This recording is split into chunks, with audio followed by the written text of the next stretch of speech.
It's always really cool to see those performances, the acrobatic and fast movements. And what about that instrument's a bit different? And you ask yourself, how does it start a capoeira? Is it a dance? A martial art? Stay in this video and I will explain everything. Hello buddy, my name is Andrey and in this YouTube channel I explain everything related to Brazil, the Brazilian Portuguese language, the Brazilian culture, the Brazilian habit, food, etc. And in this specific episode I'm gonna talk about capoeira, which is really famous around the world. It's completely associated in Brazil, and let's gonna talk about the history and some interesting facts. So let's go. The history of capoeira is extremely associated with the slavery in Brazil, and that martial art began in 16th century when Brazil was a colony of Portugal. In that time, Brazil started to produce coffee and sugarcane, so that's why it was necessary to bring workers here. As a result, many African slaves came to Brazil, mainly from Angola and Congo, to start work on farms. And of course, slaves suffered a lot of violence and mistreatments, so they decided to create a martial art to protect themselves. And the fact is, capoeira has African roots. Searching on internet about the origin of capoeira, in Angola there was a kind of ceremony to commemorate the initiation of a young man into an adult. So two buddies competed in a kind of a fight with music, and the winner is who could put the foot on opponent's head. Doing this, the winner could choose a young girl to marriage into that group.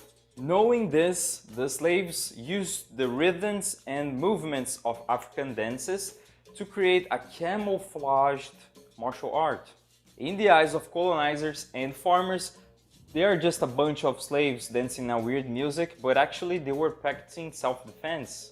Over time, many runaway slaves created remote colonies called quilombo, and also indigenous and fugitive Europeans was inside of this group, so they created a kind of multi-ethnic group.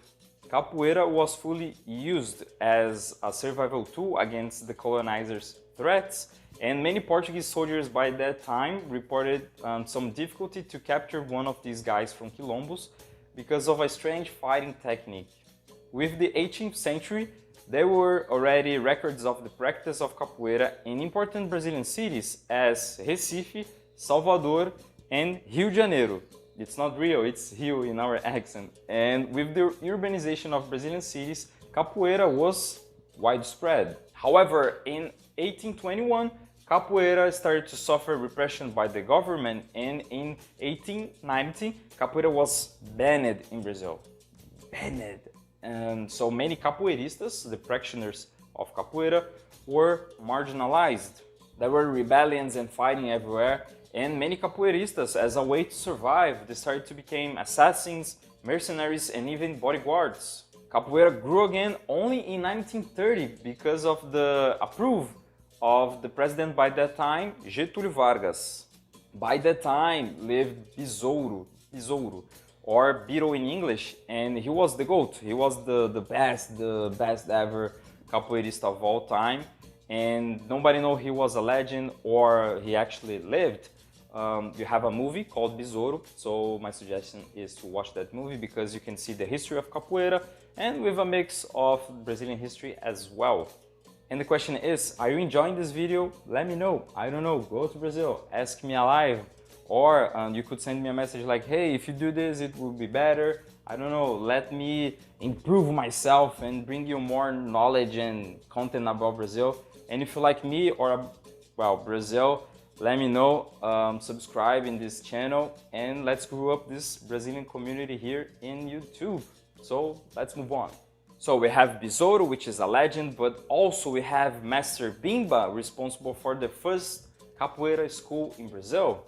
He was also known as the community services, the demarginalization of capoeira, and the creation of a new style called Luta Regional Baiana or Baiana Regional Fight. Other names also stood out in the development of the martial art, which is the masters Pastinha, João Grande, João Pequeno, and caiçara. There are 3 capoeira styles, and the first one is Capoeira Angola, which was the oldest capoeira when it was created. You have the second one, which is Luta Regional Baiana, created by Mestre Bimba, as I said. And you have today, actually created in 1970, the contemporary capoeira, which is the fusion of all other capoeiras style. Music is fundamental and sets the pace. So this is the capoeira instruments. So you have caxixi, atabaque, agogô, what else? You have berimbau, which is like this sound, and you have the tambourine as well. Singing and clapping is also very important, as you can see right now. So you have 1, 2, 3, 4, 5, 1, 2, 3, 4, 5. Que todo valente se chama besouro. Que todo valente se chama besouro. Que todo valente. Something like that. The curious fact is, to be a great capoeirista, to have respect, you must learn the instruments, how to play. I think that you don't have this in any kind of martial art. And the main movements of capoeira are kicks, headbutts, knees, elbows, and of course, acrobatic movements.